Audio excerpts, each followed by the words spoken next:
Broadcasting from Hollywood, California, it's Rants, Hollywood Talk. Former Rants guest co-host Marie Garofalo dishes about her time with Richard Simmons. And Talia DeLuca joins to discuss Nicki Minaj's weak response to Remy Ma.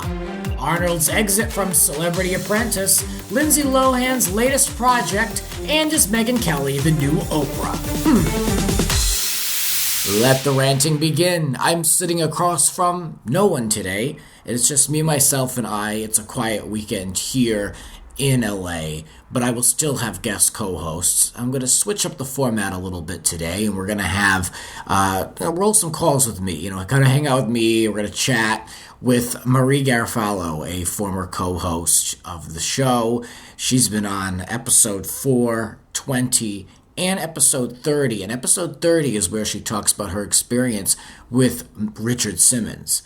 And I just can't get over the success of this podcast, the number one podcast right now in the United States, Missing Richard Simmons. It's everywhere. The creator and host, Dan, was a bartender on Watch What Happens Live recently. And I just can't get over the success of the show. So I'd like to say that we talked about it first.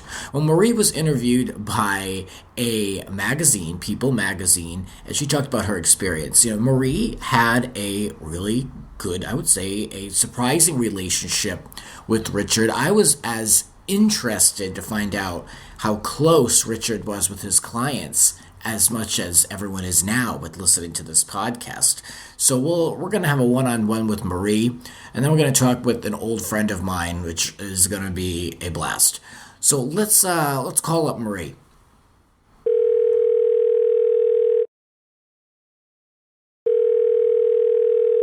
Hi, Grant. Hey, Marie. How are you? Good. How are you? Good. How's your Sunday? Oh, going well so far. Adjusting to the time change. Yes, I know. I was like, oh, what time is it? Let's talk about this podcast. Like, I sent you this link, right? I sent you the link, 3 weeks ago? Yep. And have you been listening to every episode? I have been listening to every episode, and I just think it is so fantastic. It's so well done. It's so well done. And, I know now the episodes get released early Wednesday mornings. And so this past Wednesday, I couldn't even wait until after work to listen to it. So I listened to it on my way in. I think it's so good. I know a lot of the people that the guy who created it, that he's interviewing. And so it's just, it's fun to hear them, but it's also nostalgic and brings back a lot of memories of being in the class. So yeah, I'm really enjoying it. Yeah. Did you ever think that it would catch on to be such a success? I always was interested in it, but I didn't realize it was going to resonate with so many people. I just saw it. I was like, oh, this is interesting because I know Marie. I know some of these people, the backstory. I'm aware of the situation, but I had no idea that it would resonate with so many people. Yeah. I mean, it's so funny. I had posted a collage of pictures on Facebook because I went regularly to the class for about 3 years, and people were commenting who maybe are I haven't known for as long, or were newer friends, and so they weren't as familiar that I had been going to his class, and they were like, oh my gosh, I have the Sweat Into the Oldies VHS tapes, and yeah, it's just, I think it's brought back a lot of memories for a lot of people, even if they just used to watch him when he was on David Letterman, or just being silly on TV or whatever. So it's just been really, really interesting. But I think what's so fascinating to me is that he has been missing for over 3 years already, which is just crazy. And so, when he stopped coming to class at first, it was kind of I was disappointed. I loved going. I made a lot of great friends, and it was a really positive experience. But, then you kind of move on with your life, as people do. But it has just become I don't know, just everywhere lately. And so, yeah, it's top of mind for me again, and, just thinking about it all the time. It's so weird how things come back. Like you said, you moved on with your life. You went it was a moment in time, and now it's so relevant again overnight. Exactly. I remember you told me a lot about going out of your way to see Richard. I mean, you don't really live close to Slimmons, so that was really a commitment that was pretty admirable. And on top of that, you appeared in one of his exercise DVDs. So yeah, you had a different relationship with him. I love all things pop culture and celebrity gossip. Like I love that world. And I moved out here in 2010. And shortly after, I saw a woman that I work with posted a picture with Richard. And I thought, oh my gosh, like, is that a recent photo? And she told me, like, oh, he teaches class 3 times a week in Beverly Hills. So I went once, just thinking, oh, this will be fun. I'll tell people I worked out with Richard Simmons once, and I got my photo after class, and that'll be it. And I just had so much fun. And I think, in LA, it's kind of hard. You walk into a lot of these workout classes, and everyone is thin and, looks amazing. I enjoy it. Yeah. Yeah. And so it was just incredible to like walk into this room and people of all different shapes and sizes, ages, backgrounds. Like, I just felt this sense of community that I hadn't really felt before in a workout class. And so it motivated me to go. And so, yeah, even though it was about like, with the traffic and getting through Hollywood and everything, it was like on average at least an hour to an hour and 15 minutes each way. It was worth it once I got there because, like, on Saturdays, for example, he would do a 45-minute workshop, like motivational workshop before the class. Then the class would be like an hour and 20 minutes long, and the class only cost $12, which, Wow. There's other workout places like that is about a third of the cost for one class. Yes. And then afterwards, like at the end of class, he would always have like a motivational little like saying or quote. If it was your birthday, you got a little gift from him and he sang happy birthday. And then he would stay and take pictures with every single person after class. So it really was this like, it was more than just a workout class. It was like an experience every single time. And then I'd probably been in his class maybe like a little less than a year, and he announced he was doing this set of DVDs. And so I went to the audition, which was at his studio, like full on, had the number pinned to my stomach, like on my shirt, and did like a little routine with the big smile on my face, and got chosen. And so that was really cool too, because all the people in the series of DVDs were like real people that go to his studio, all different types of people. And so that was, an amazing experience. And then I kept going regularly and, always enjoyed it, always had lots of fun. But, towards the end of my time going, I mean, you could just tell it started to feel like a different environment, and Richard kind of started to change, like with his personality and his demeanor a little bit. So, at first when he stopped coming to the class, it seemed to make sense. Like, okay, maybe he's just taking some time off. Now, I didn't think 3 years later I would still have never gone back to the class. But so it was really interesting to just kind of see that and experience it. But, I was only a regular there for about 3 years. I mean, there had been people that had been with them, I think, in the podcast. The guy who created it, Dan, says something like Richard's been teaching at that studio since Gerald Ford was president. Wow. Which kind of puts it in perspective. I know that was long before you or I were around. So, yes. It's really, really interesting, just kind of how all of that played out. Yeah, I mean, you're recently interviewed over at People magazine. The title, the byline is Richard Simmons' former client recounts his troubling behavior. We all just saw him deteriorate. And that's pretty much with what you alluded to earlier, with towards the end, things were changing. Exactly. Yeah. I did. I got, interviewed by People. The article went up on people.com. And I think, the big thing about it is we've been hearing like other people coming out and saying, oh, he's fine. He's fine. He's just taking time off. But people who really were going to the class regularly and knew him, like we did see a change. And, it was just, he just had a totally different demeanor. It seemed different. Mm-hmm. What was the process like to be interviewed? How were you contacted? Like, what can you say about the experience? Oh, sure. So I had posted that collage on Facebook of pictures of me and Richard, because I'm telling you, every class he would take a funny photo with me. And I had, my hair is shorter now, but it was longer, and I had dyed it like a darker color. And he has, there's a picture of me and him, and my hair is in his mouth. He just decided to put my hair in his mouth, which was like not a crazy thing. He did all kinds of things like that. But anyway, so I put this collage up, and I actually know someone who works for People, and she saw the collage. Of course, she heard about the podcast, as lots of people have, because it's really been in the news lately. And she reached out and just said, can I interview you? And so we talked on the phone earlier this past week, and the article went up. And I can't believe it. Like, it got picked up by a lot of other news sites. Yeah, and I even saw it on Cosmopolitan. Oh my gosh, yeah.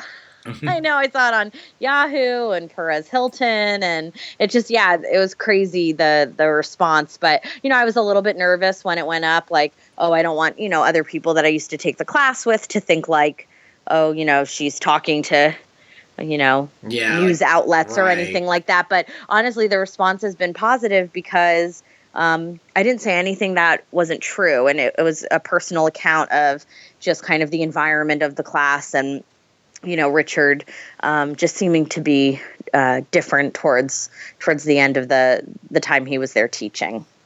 And I think that it was very fair in what you said, and it was even positive where you said, that you feel as though like he's owed a nap. You think that he should just, relax for the time being. So I think that's good.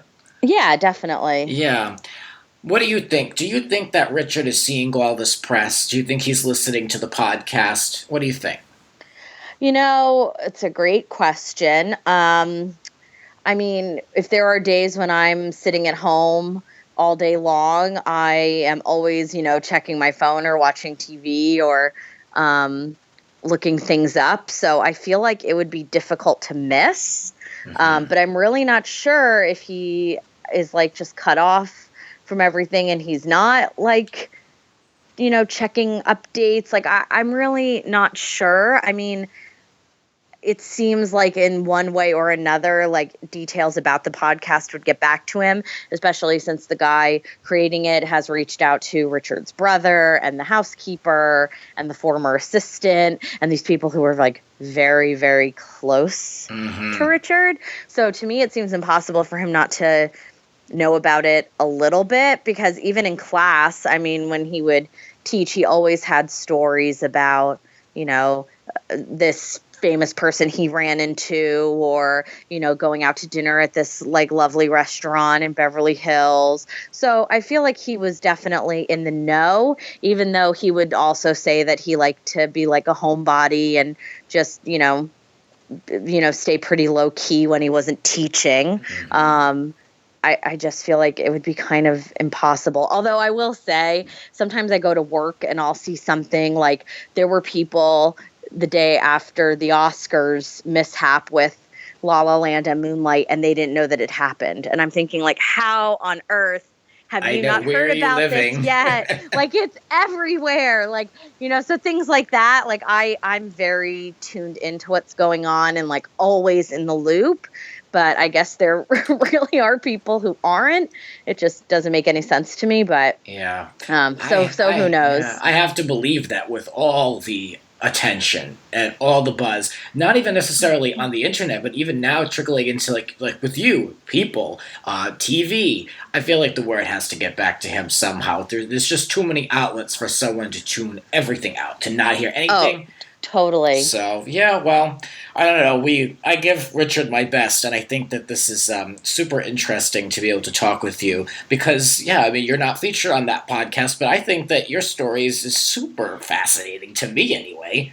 Thank you. Yeah, I mean, I reached out to Dan at the end of each episode. There's like a line you can call and like leave a voicemail. So, of course, I've reached out that way, and I'm very interested. If he if he wanted to talk, I definitely would. I mean, I will also just say, like, I just have such positive memories of Richard. Like, once it was my grandma's birthday, and he signed a card for her, and then he was selling these earrings on one of the like home shopping network QVC style channels, and like gave me a pair of earrings to give to her.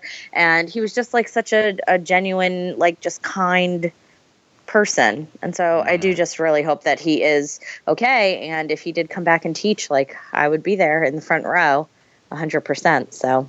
Wow, that's great. I love it. Well, thank you so much for this info. Of course. Yes. All right, well, we'll have to have you back on the show soon. I think we have an episode coming up, so. Okay, that sounds great, and I'm always happy to talk. Yes. Thank you so much. Have a great rest of the day. Thank you. You too. All right, talk to you soon. Okay, sounds good. Thanks. Bye. All right, bye. I love Marie. I think that she always has so much good intel, and she really is speaking from a first-hand account. So we'll hear more from Marie in coming episodes. I'm going to be calling up my good friend, Talia DeLuca. Talia and I perhaps have the longest-running relationship, besides me and my grandmother, than anyone else who's appeared on this show. Talia has appeared probably in many, if not the most amount of projects that I've produced. It's no surprise to many who are listening. I've produced small projects and big projects from as early as I can remember. And Talia was my neighbor down the street in Cranston, Rhode Island for a very long time. And we have collaborated on so many projects over the years. She's acted, she's sang, she's danced, we did theater together. And she is very real and very opinionated, and she's perfect for me. And we stay in touch quite a bit, and she's such a loyal listener to the show. It just makes sense to have her on. Coming up after the break, I call up Talia, and we have a lot to talk about. In the meantime, please do me a favor, check out Grant's Rants over on Patreon, and like Grant's Rants Hollywood Talk on Facebook. You're listening to Grant's Rants. Please rate, subscribe, and share. Spread the word. There are a lot more rants to come. Listen anytime on all major podcasting platforms and YouTube for bonus content. And now, back to the show.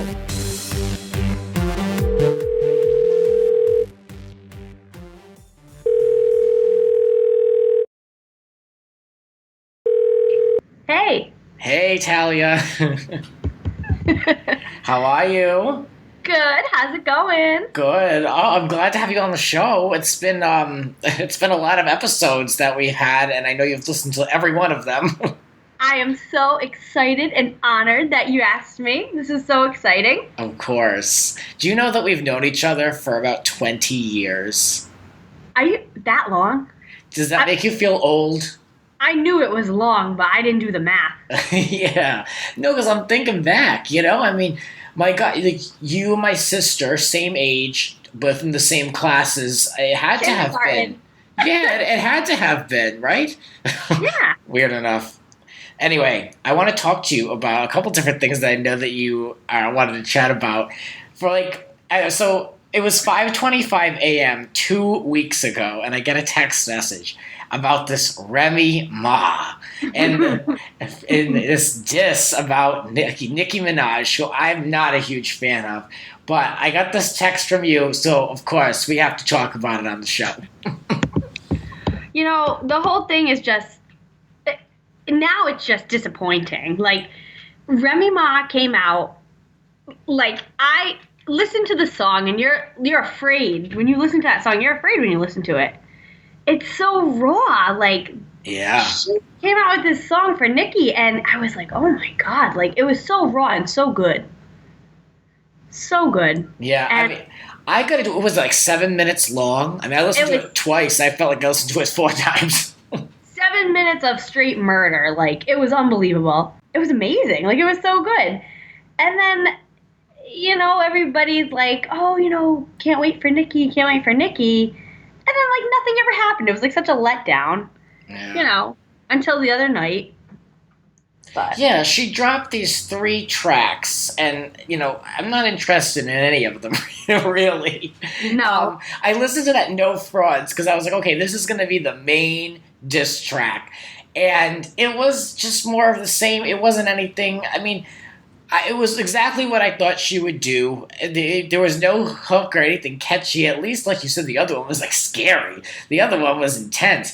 This was just, I don't know, I don't think that Nicki is intense, and I feel like she has no respect for the other women in the rap game. And I'm going to cut for Lil' Kim, because I always do, and she was the very first one to really feel that from Nicki, to really get the brunt of that disrespect and that behavior that's just like, I'm the first and the original and all that. And I'm like, no, you're not. Like, the rap game came way before you. So that's why I never could take to Nicki Minaj. But I do. And Kim's just loving it. She's loving every minute of it. Yes.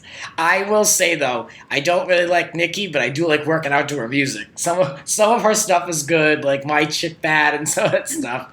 But I don't really care for her. I love Nicki. Like, I've seen her in concert, like, back when she was wearing, like, the Barbie chain, like, way long ago. And, like, everything was great. Like, she's so good. She's so fun. But if you want to talk about rap, it's 2 different arenas. Like, Remy Ma is a rapper. Like, she is really going to come for you. She's getting personal. She's throwing out all kind of dirt on your personal life. And then, Nicki is in a tough situation because she has to, be the rapper, but yet she also has to be the pop icon that she is. So I almost feel like, she's binded by that, and perhaps maybe that's why she didn't go so hard on her No Frauds. I mean, these generic lines, because Pablo is the most trendiest thing right now. LeBron James and, his 6 rings is like the trendiest thing right now. I mean, anybody could say that, about anyone. So for me, the No Frauds, like, it was just so disappointing because, everybody's excited. They want to see, okay, what's the queen going to come back with? And not only that, Remy, released a song 7 minutes long. Nicki Minaj had 1 verse, on 1 song. Like, how you're not comparing apples to apples with this one, in my opinion. It can't be done. Right. Well, it's interesting because you've said that it's like they're not one and the same. And there was an article that came out over on BET, and they talked about this and just about how, like, this brings us back to 2001 when rap and, like, hip-hop music was, like, in your face and came with, like, street cred and message, and now it shows the difference, like you said, between Remy and someone who's so watered down and so playing the industry game of just this music business, which is Nicki. It's so obvious to me.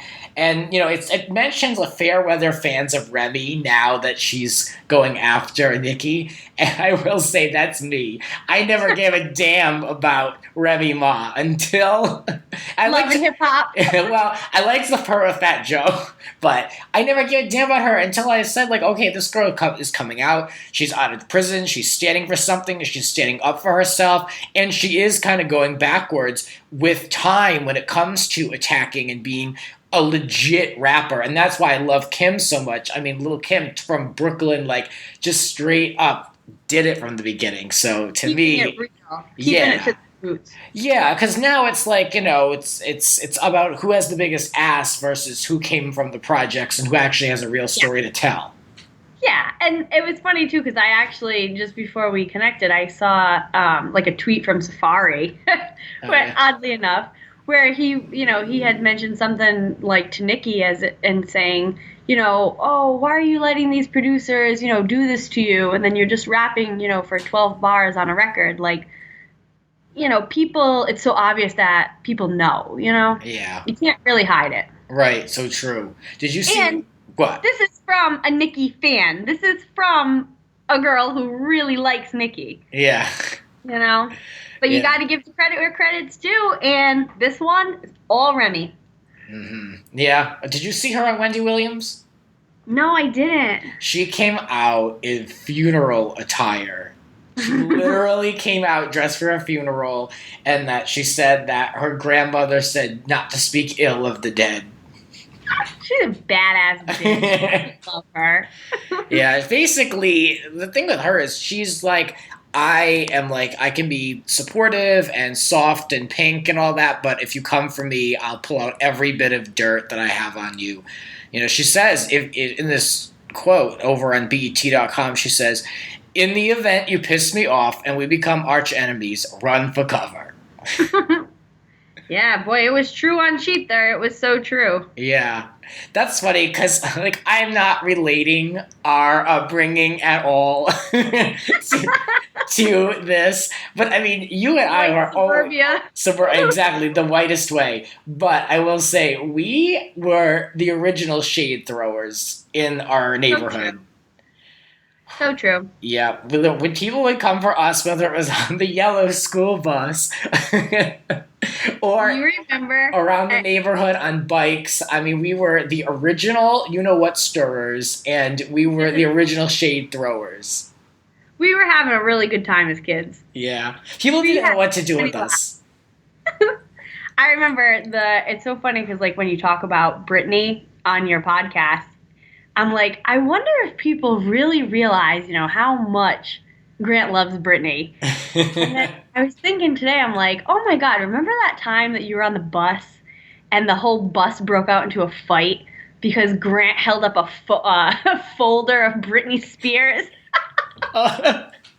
I do not remember that, but that is typical of me. You held up like a folder, like a school folder. That I remember. Yeah, it was the crazy promotional folder. It was so funny. And yeah, we were always pushing buttons because everyone was so easy to rile up, and so naturally, like, you know, definitely, I was right there to push the buttons to get a reaction. The original shit stir. We had a lot of laughs at everybody else's expense. Exactly. These people had to while out because something was a little different. And I just was like, well, now they're back to their boring lives. Because unfortunately, fortunately for me, I'm not there to interact with them anymore. But please. Let's talk about this story that came out, the Celebrity Apprentice. I don't know if you look at it. Did you watch that? I don't really watch it, but I have heard a couple of the headlines regarding it. Yeah, well, it looks like it's over for Arnold Schwarzenegger. I think it's over for the whole show itself, but that's just me. I think that it's run its course. So Arnold is quitting the Celebrity Apprentice. He said, even if asked, I will decline. And he's citing the baggage, with Donald Trump's presence and executive producer credit. Now, I know we're on two different pages politically, so I'm dying to know what you think of this announcement. Well, I mean, nobody is going to be Donald. That's for sure, right? Yeah. So if you're going to hire Arnold to do a job, I mean, you don't want to have a guy to come in to replace him. You want to have a guy come in, you know, who's going to bring his own kind of flavor, be his own, you know, kind of like with like Regis and Kelly. Like, you know, you're not going to replace Regis, but you put Michael Strahan in, you know, complete opposite, and it just worked. Mm-hmm. I am a huge Arnold fan, like Commando, Last Action Hero, Running Man. Like, I love all his movies. I am such a fan, and I just feel kind of bad that he got caught up in all this because I feel like he's a nice guy, and he was just trying to, you know, do a nice thing, and you know, the Donald actions, I think, are completely uncalled for, and it shouldn't even be discussed by a president. Really? I do. And I'm such a fan of him. I really am. I'm such a fan of Donald, but I just don't like it. Yeah, no, I mean, I just feel like with anyone, any job, once you kind of rise above a certain job and you're over it, I mean, what are you going to keep going back for? Don't you have enough to do in your new job? You're better than that, yeah. And I gotta say, too, one thing, you know, we were all laughing at home was when I saw the clip from Arnold, you know, to Donald, when he said something about, well, I'll take your job for the day and everyone will sleep good at night. Yeah. I mean, that was great. Like, He that was quick. Good. He was quick on that video, too. I mean, it was because Donald made that comment at that breakfast, the prayer breakfast. So it's early in the morning, Pacific time, and Arnold was up, dressed, and already was ready to throw the shade real quick. So outrageous. I know. I love an old man argument. But, I think NBC, I don't know anything. I just think that NBC is done with the show. The quote says, even if asked, I would decline. So, I don't even think anyone's proposing that he return to the show. Mm-hmm. I don't think there's anything to return to. But, he, also related it to a divisive period. And it's just a show that he doesn't want to get caught up in anymore. But he is considering a 2018 Senate run for the state of California that he would represent. Truly a man that's done it all. Yeah. Oh, he really has. I know when he was governor, people didn't really enjoy him. I was, not even a resident. I was in school while he was a governor, and then he departed, and then now we've got Jerry Brown. So I don't know anything about him as far as his political stance. I have no opinion, really, believe it or not. Yeah.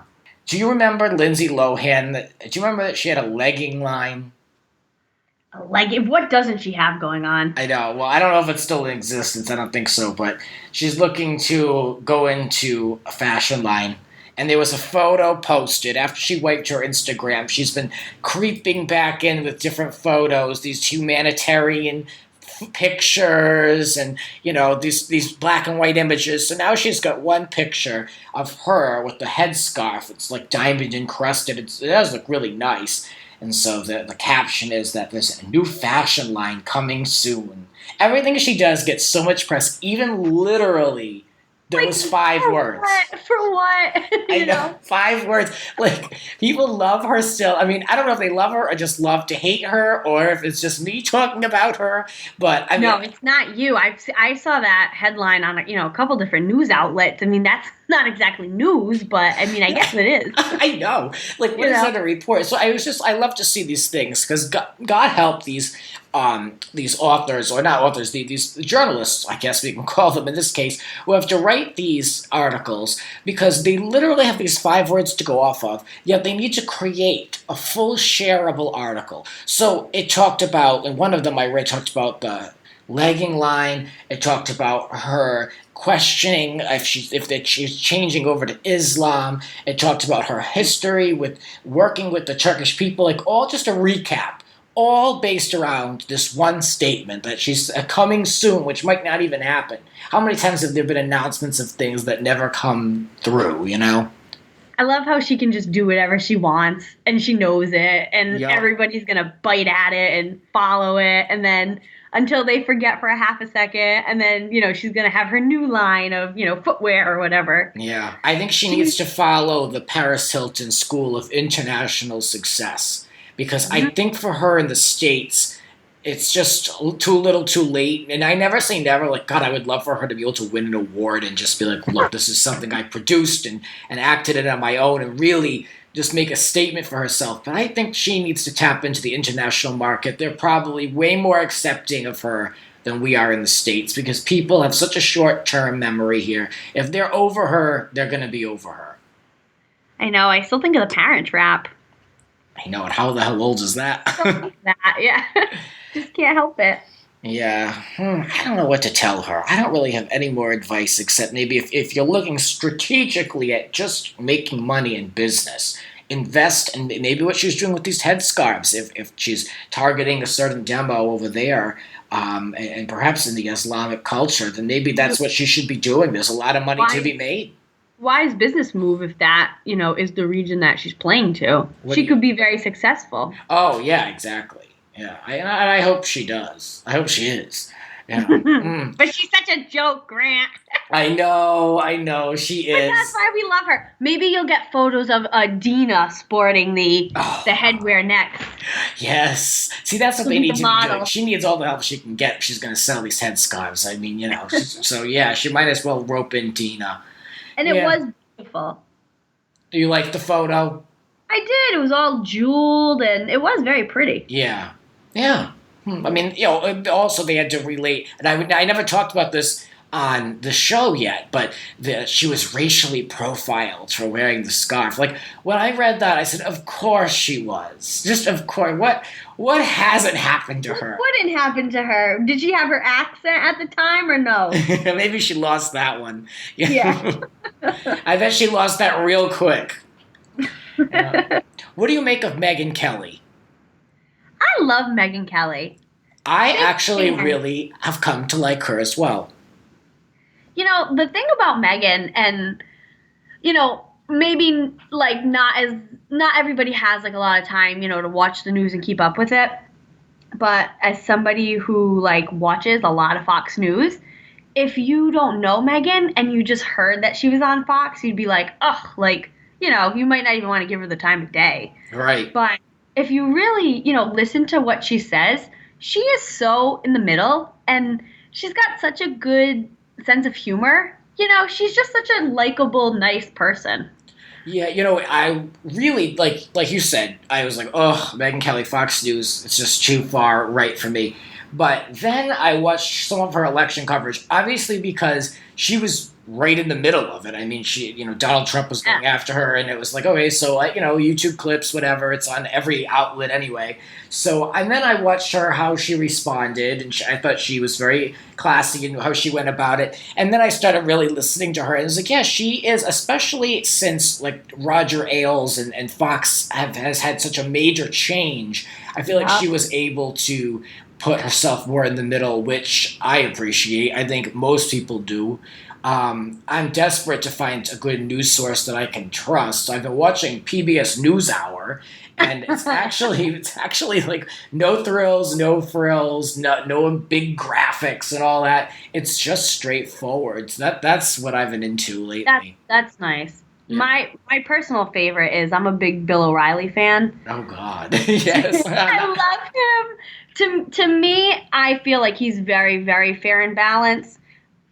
And then you have him who's kind of like a little hardcore, and then you have Megyn, who's, like next, like in the lineup, and like, very, sweet, and just has like a fun kind of, serious journalism, but just like a lighter approach. And then you have Hannity, who, Hannity is very, very, very right. Sometimes a little too right for me, but, Yeah. Oh, it's his own story. Yeah, I mean, I've got people in my own life who, when they talk, they speak the language of Hannity, and it's kind of dangerous. It's kind of dangerous. I mean, I like Hannity. I have to be honest with you. I really do. I like him a lot, but the difference between a Hannity and a Bill O'Reilly is, when you watch Hannity, you already know exactly what he's going to say, because his stance does not really change on most issues. Right, and he's so close with Trump, too. Oh, loves them. But, if you listen to a Bill, sometimes he might surprise you with his kind of outlook on things. So I kind of like that. I don't want to watch something where I automatically know it's all going to be this way. I kind of like having the checks and balances, if you will. Yeah, I just think you got to watch different channels on top of what you're watching. You're so right. You're so right. And it's hard because, you know what, you fall into habits. I'm going to say this, but when Bill O'Reilly is on, and you're there, and it's on, and you're not going to miss it because it's there. But so I get it.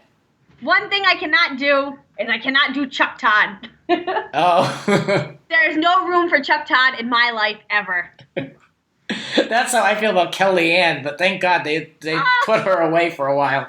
Well, anyway, let's talk about Megyn Kelly, because she said this quote, she feels as though there's space for her to be the new Oprah. She wants to deliver a positive message where she can help people. She feels that there's a need for that.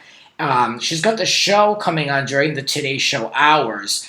But it's interesting because she's going with an outside production company. She's not letting the Today Show producers produce it because she feels as though it's going to be filled with Matt Lauer favoritism, and she wants to be able to have someone this is what the article says, someone she can trust. She's a smart woman. She's a very smart businesswoman. And I mean, I like that. She knows what she wants to do. Yeah. That's kinda cool.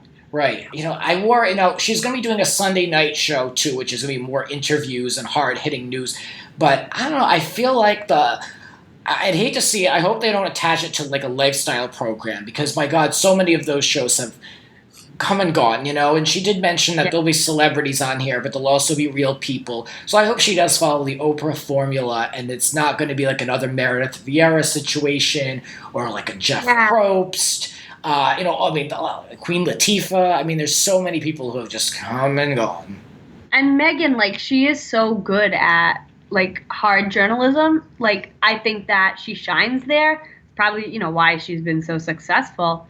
I'd hope to see a little bit of that, mixed with her humor and, her upbeat style and everything. Yeah. I hope everyone gives her a chance.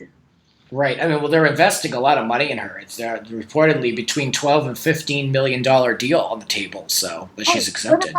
What about Tamron Hall? Oh, she's long gone. Because of Kelly, right? Yeah. Well, I think it was because she was upset by all this going on behind the scenes, and that they weren't looped in, and they were just told, "Yep, by the way, this successful hour of news is no longer as of September." Which is crazy because I think I remember reading that that particular hour that Tamron was on was doing very well. Yeah, we talked about that on Grant's Rants. Yeah, we mentioned that. It was actually like #1 in all of up against all the syndicated shows at that time. So, you think you're doing good, and so I can understand being insulted, but I don't know if I would leave. I mean, she was so tied into MSNBC, and I mean, sometimes you got to swallow your pride on these things, but I'm sure she'll land on her feet. And big business. Yep. Mm-hmm. No. Yeah. So, well, I wanted to have you on the show because, like I mentioned before I dialed you, we've done so many projects together. It's only fitting to have you on my current one. Yay! You know what I mean? Like, Talia and I... Yo, G! We've done plays together. Like I mentioned, I've produced a lot of projects. We recreated Chicago, where Talia was Velma Kelly. That was so much. We did so many fun things. Yeah, we really did. We did. And your parents were such sports. Oh, letting us take control of every single thing in your house. They were, and elsewhere, taking us places. They were so awesome about all that. Yeah, I really went all in. Like, if it was in the realm of possibility, we were doing it. Like, that video account, we would do music videos at the beach. I put together, Another Bridge to Cross, which was like, what, like, oh my God, I think like... a saga. Yeah, 17 episodes, 17 characters, 2 seasons, I think it was like of 18 episodes. And Talia was the lead on that. Carlene Beliveau, and we would shoot that for what seemed like forever. But it was so fun. It was so much fun growing up with you because we had so many good times and good memories, and a lot of the stuff came out really good. This was not mediocre. Oh, thank you. I feel the same. Look, when we worked, we took these projects so seriously, but we did have a ton of fun with them. And I look back at some of them, and it's all like a lot of them are very tongue-in-cheek in a way, like they're a little like funny in a way, like where people would be easy to be laughed at. But I feel like while we took the project so seriously, we always had humility and fun in wanting to make them a little ridiculous and over the top. I'm a little ridiculous and over the top sometimes. So. Me too. Fine. You gotta laugh at yourself. You gotta live. You gotta have a good time. Yes. I'll never forget. Speaking of Lil' Kim, you know what I'm gonna say? The Magic Stick music video that we created. I was pity. Does anyone remember the swoops? The chocolate swoops? They were like Pringle-style chocolate. Yes. And I had like a winter coat on, and like my mom's like Columbia like ski jacket in the basement. Loved it. That was one of the very cheap, lower budget ones. Actually, we did create a lot of really over the top things. One of the music videos we shot for that soap opera, we used my father's Trans Am. Remember where we put the fan on blasting on your face? Oh my God! Yeah, yes. And then you would always you had a huge basement downstairs, and it was pretty empty. but you would always fill it and transform it. Like every weekend when I came over, it was always something different. There was like a jail cell up, or there was like a disco ball hanging, or just all this elaborate, like nobody would ever know that it was the same space. I know. We created more things down there. I even built a full courtroom. And I would go to like that really discount lumber yard and like buy like these like, really cheap, like messed up, like water damaged pieces of like particle board. And then just would get to work on cutting them and painting them. And, that was really a thrill to be able to have such a creative space. And I just imagine that's what I would be doing for the rest of my life. But I have to say, I kind of miss that. I don't have those resources anymore. And when I went to college, I came home and all that stuff was discarded and no longer. That was really kind of the end of that chapter, But sad. Yeah, but I mean, I've got my studio out here now in LA, and my little studio apartment that I live in, and I've been producing stuff in here, and because it's all mine, I'm able to do that. So I'm really getting creative with that. Yeah. So I loved looking back at those memories with you, just to see what you remember. I remember a lot by looking at the videos, but I'm always curious to know what you remember. You have to have appeared in the most, perhaps you or my sister Alyssa, you have to have appeared in the most of my projects. So you've known me from the very beginning to now, wherever we are. If I went into detail, everyone would probably think I'm crazy, but I remember everything, everything that we did, like skateboard video. When none of us could skateboard. Just to meet guys, me and your sister, like all the stupid things that we did. But, I remember it all, and it was so much fun. Always just thinking about what's next, but I have to appreciate all the stuff from the past that I've done too, because it got me to where I am today.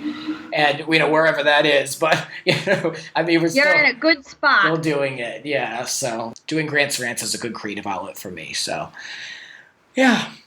And I love listening. Well, thank you. Talia. 3,000 miles away. I know. Well, I'll be seeing you this summer. So. I can't wait. Yeah. So, all right, Tal, I'll let you go. All right, Grant. Nice chatting with you. All right. Where can I find you? Tell people to find you on social media, should they be interested. Oh, yes. You can find me on Insta at TDEL412. Perfect. All right. Let's talk soon. Bye. Bye. I loved that. I love catching up with Talia and talking with her. We go so far back, and she's such a genuine, good person and a good friend. So I love whenever I can talk with her. Thank you for supporting these rants. Please check us out over on Patreon if you haven't already. Follow me on all the social media. But thank you so much for hanging out with me this afternoon and taking a few phone calls with me. There'll be a lot more rants to come. I've got a lot of good guests scheduled. I love you for listening. This has been Grants Rants. Follow us on Twitter at Grants__Rants. Cover art created by Howie Ronay. Voiceover by Blake V Media. Original theme music composed by Alexander Arntzen.